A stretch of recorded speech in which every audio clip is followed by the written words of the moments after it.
रमजान का महीना रोजा रखने और आत्म संयम का महीना है। हम सभी मुसलमान इस महीने का बेसब्री से इंतजार करते हैं। बाकी के 11 महीनों की तुलना में रमजान का महीना बिल्कुल अलग होता है, क्योंकि बाकी समयों में हमारे खाने पीने का समय और तरीका अलग होता है। जिस समय में हम आम तौर पर कम खाते हैं, रमजान में उसी समय से हमारा खाना शुरू हो जाता है। रमजान में सहरी का समय होता है, जो बाकी 11 महीनों में बिल्कुल नहीं होता। इसलिए रमजान में पूरी तरह से स्वस्थ रहने के लिए आपको कुछ नियमों का पालन करना जरूरी है, ताकि आप इस महीने में अच्छे से रोजा रख सकें। रमजान में आदर्श इफ्तार कैसा होना चाहिए?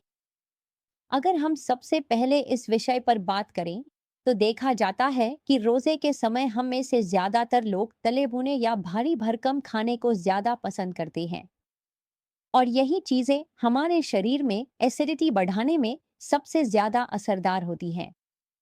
जब आप हेल्दी इफ्तार की शुरुआत करें, तो सबसे पहले रोजा खोलते समय एक बात का ध्यान रखें। सबसे पहले आप खजूर से रोजा खोलने की कोशिश करें। इसके बाद अक्सर देखा जाता है कि गर्मी के कारण सबको बहुत प्यास लगती है और हम एक साथ बहुत सारा पानी पी लेते हैं। ऐसा बिल्कुल नहीं करना चाहिए। थोड़ा थोड़ा करके बार बार पानी पीना चाहिए। पानी पीने के बाद आप अलग अलग तरह के मौसमी फलों का जूस या नारियल पानी ले सकते हैं। या अगर आपको एसिडिटी की समस्या नहीं है, तो नींबू पानी भी पी सकते हैं। लेकिन नींबू पानी ज्यादातर मामलों में थोड़ा सा कुछ खा लेने के बाद ही पीने की कोशिश करें, क्योंकि अगर आप पानी पीने के बाद बिल्कुल खाली पेट नींबू पानी पीते हैं, तो इससे एसिडिटी बढ़ सकती है। चना बड़ा रमजान में एक पारंपरिक खाना माना जाता है, लेकिन अगर आप इसे थोड़ा हेल्दी बनाना चाहें, तो थोड़ा सा चना रात भर भिगोकर उसमें थोड़ा सा खीरा और टमाटर मिलाकर खा सकते हैं। इससे आपको सेहतमंद रहने में मदद मिलेगी और आपकी पसंदीदा चीजें भी हेल्दी तरीके से बदल जाएंगी। इसके अलावा आप अपने खाने में अलग अलग फल या सब्जियों का सूप भी शामिल कर सकते हैं। यह भी एक आदर्श इफ्तार हो सकता है। इफ्तार के बाद रात का जो समय होता है, उस समय देखा जाता है कि हम में से कई लोग भारी इफ्तार करने के बाद रात का खाना बिल्कुल नहीं खाते या कई लोग इसे पूरी तरह से टाल देते हैं।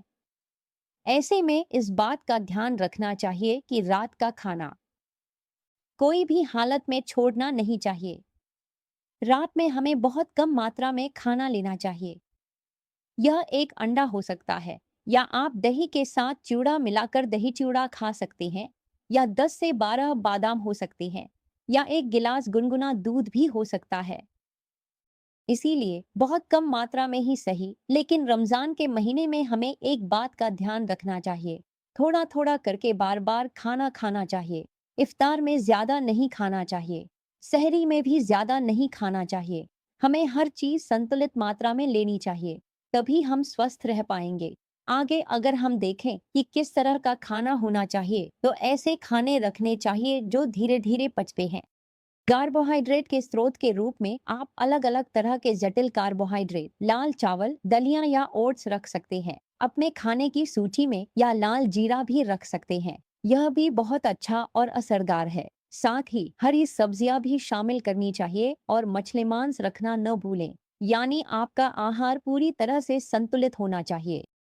हम साल के बाकी 11 महीनों में दोपहर के खाने में जितनी मात्रा में खाना खाते हैं, उतनी ही मात्रा का खाना हमें सहरी में लेना चाहिए। इससे जब हम लंबी अवधि तक रोजा रखते हैं, तो हमें भूख कम महसूस होगी। क्योंकि अक्सर देखा जाता है कि सहरी में चूंकि हमें नींद से उठना पड़ता है, हम बहुत आलसी होते हैं और जल्दी जल्दी खाना खा लेते हैं।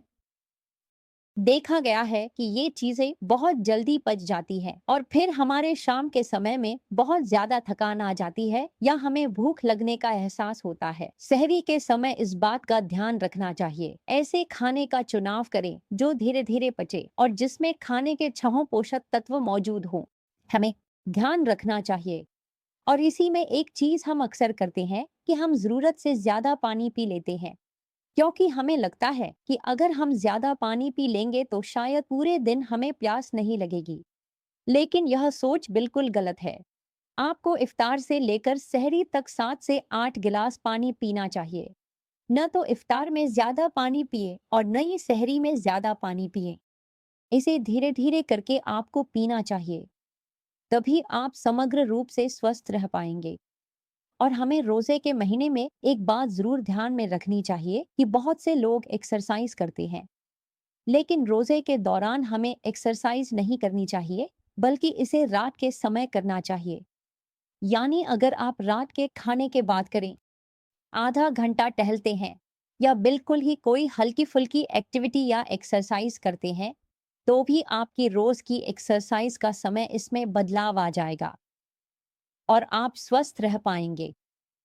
उम्मीद है कि अगर आप इन टिप्स को मानेंगे तो रोजे के महीने में आप बहुत अच्छे से रोजा रख पाएंगे।